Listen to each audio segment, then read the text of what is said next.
Don't trust. Top 5 signs of unethical doctors. In 2005, Dr. Farifata pleaded guilty to fraud by giving unnecessary treatments to hundreds of his patients, some of whom weren't even sick. For example, in the year 2010, he gave one of his patients chemo and radiotherapy for a rare blood cancer, causing his teeth to fall out and his body twitching uncontrollably. Later, another oncologist found out that the patient don't even have cancer. My clients often share with me, before their surgery, doctor will always recommend them to remove their gallbladder and appendix, even though nothing wrong with it. The reason provided, the excuse provided by the doctor is, we can live without a gallbladder and appendix. And it's good to remove it now to prevent future you having these gallbladder stones or appendicitis. During that time, you go for another surgery, then you have to go through 2 surgeries instead of 1. My answer to my clients is always the same. We are born with 2 kidneys, but we can survive with only 1 kidney. Should we operate and remove one of the kidney just to prevent the probability of having kidney stone in the future?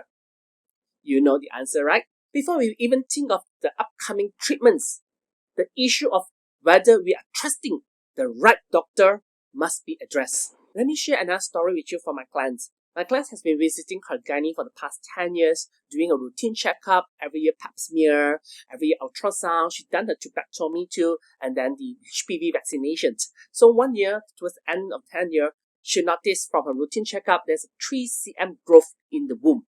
She was very surprised and she asked her gynae, Doctor, I've been visiting you every year doing my checkup. How come suddenly I will have a 3 cm tumor in my womb? To her surprise, the doctor answered very casually, that's quite common, because the womb of the woman, if not to grow a baby, is to grow a tumor. And I recommend you just remove the entire womb, then you'll be free from all these problems. My client was totally flabbergasted and disgusted by the answer. She thought that she trusted her doctor, the doctor would take good care of her health. She felt betrayed. So today, we're going to see, are you trusting the right ethical doctor? So don't trust if you see these top 5 signs of unethical doctors. Doctor, after we have done all this checkup, all these reports, all this scanning and everything, so what is the outcome, what is the conclusions, and what should we be doing next? We need to check you in hospital immediately. Redo all the checkups and scanning. Let me calculate the estimated cost for all the treatments necessary. You'll pay by credit card or you have insurance coverage. It's always good that we have the doctor's main intention in check. We definitely do not want to meet another Dr. Derek Fatah, right? It is undeniable that the medical treatment nowadays are very costly, but we shouldn't be giving our doctors the impression that we can afford it.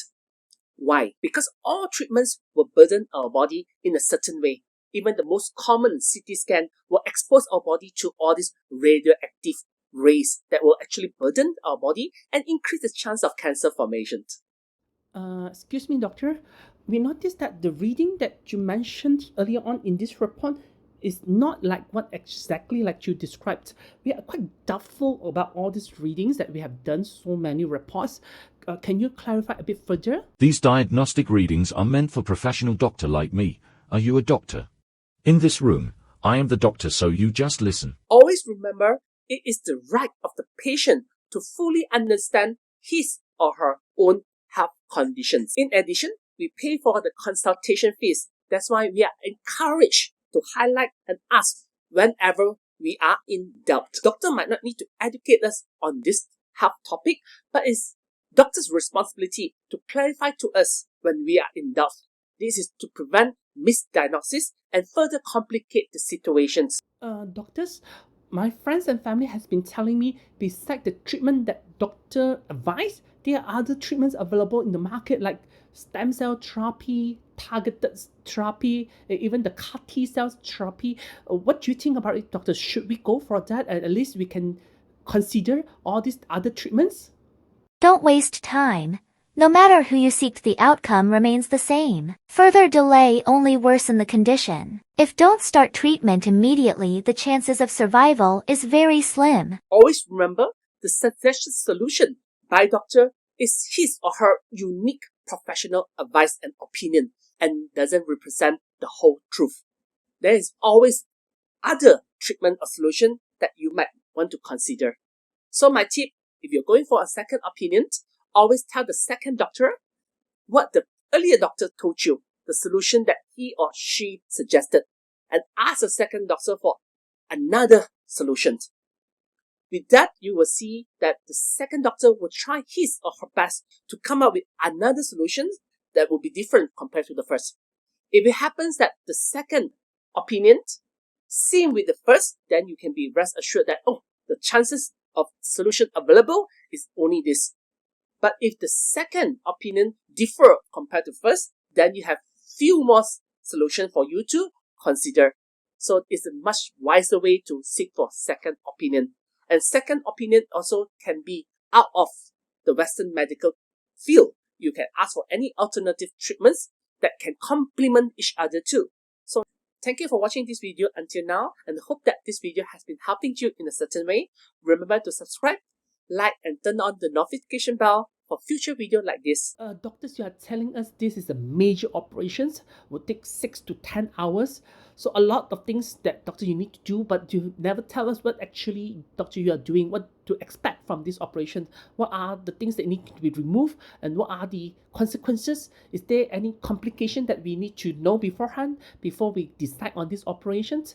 Is there any other things that we need to be ready after the operations? So we'd like to know a bit more. There are endless probability. Our body is very complex to explain. We need to operate only we can see what's actually we are facing. We proceed with the surgery first, then decide what's necessary along the way. There is no 100% accuracy in any diagnosis. It's acceptable. But with advancement in diagnosis technology and tools, we can proudly say that doctors nowadays can basically tell the overall health condition of a patient and plan forward all the treatments for his or her conditions. So it's unacceptable for a doctor to be completely oblivious about the health condition of the patient and the outcome of a certain treatment that he or she prescribed. For example, if a doctor discovers a patient with a tumor, the doctor needs to confirm whether the tumor is cancerous or not before he proceeds to surgically remove it. Because if the tumor is cancerous, that particular procedure can be very fatal and the cancer cell can spread after the surgery. Doctor might say that that particular tumor is too difficult to do a biopsy to ascertain whether it's cancer or not. But we can always do a PET scan, CT scan to ascertain the level of cell activity in the tumor. As we know, cancer cells are more active compared to normal cells. At least with that data itself, we kind of know whether the probability of a cancer tumor or a benign tumor before we go for the surgery. So that's why it's very important to do the right diagnosis before we proceed with any treatment to prevent all these future complications for the misdiagnosis. Excuse me, doctor, is it possible that we can reschedule this appointment to another date because we do not have sufficient time for us to do a lot of arrangements in terms of family and then on financial part itself too? Is it possible that I can reschedule it to a different time? You are not the only patient I need to attend to. I am needed in few hospitals and my schedule is already very packed. I am giving lectures too. Is the patient that need to follow my schedule and not the other way round? It is okay that we follow the doctor's schedule if we already trusted him or her or attached to the doctor. But if meeting the doctor for the first time, the doctor prioritizes his own convenience and his schedule in comparison to the patient's health conditions and urgency. That is a red alert sign.